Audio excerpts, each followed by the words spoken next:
Hi,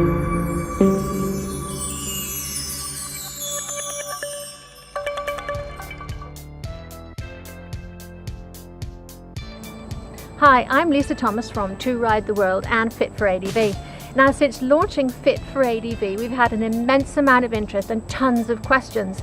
And I'm reading through the emails. What most of you ask is, Lisa, how do I get started?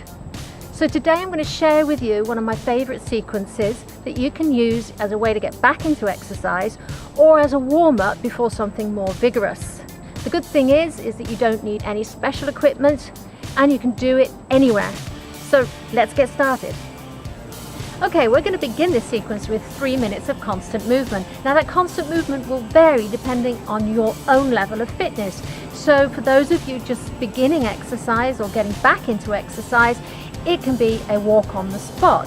For those more advanced, it will mean a jog around the block. And for me, I like low impact movement. So I usually find somewhere to step up and down and do 3 minutes of steps. Let's go. Now if you want to make this a little harder, you can add in some arms.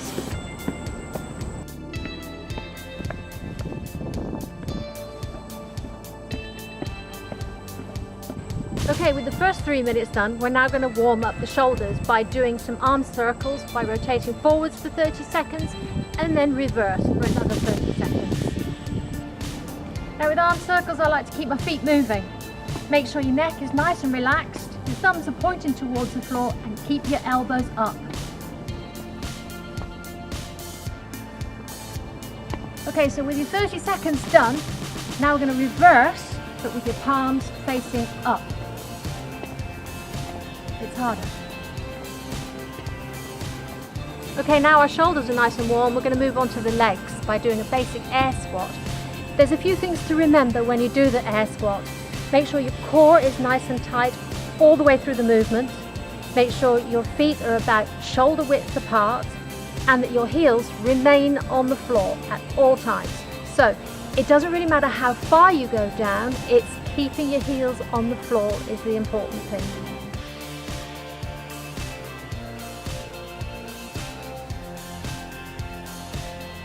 Okay, so that's your hamstrings and your quads nice and warm, and we're now going to do the same with your calves. Make sure they're warm and nicely stretched.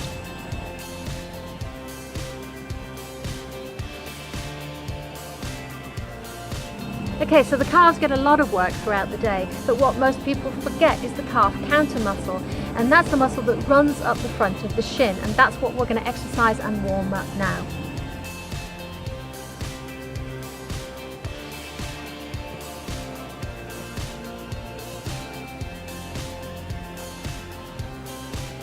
Okay, so the next movement in the sequence is good old-fashioned jumping jacks, and I hear you all groan.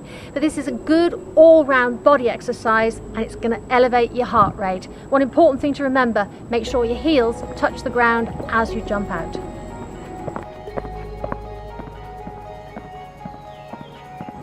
Okay, we're going to finish my sequence with a good old classic, the push-up.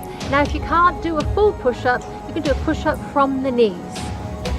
Let's get started.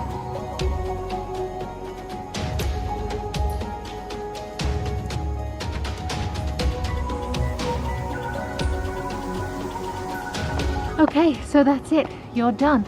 Now if you're a beginner, make sure you take as many rests as you need and make sure every movement is done and concentrating on keeping your core tight. Tomorrow we'll do some more.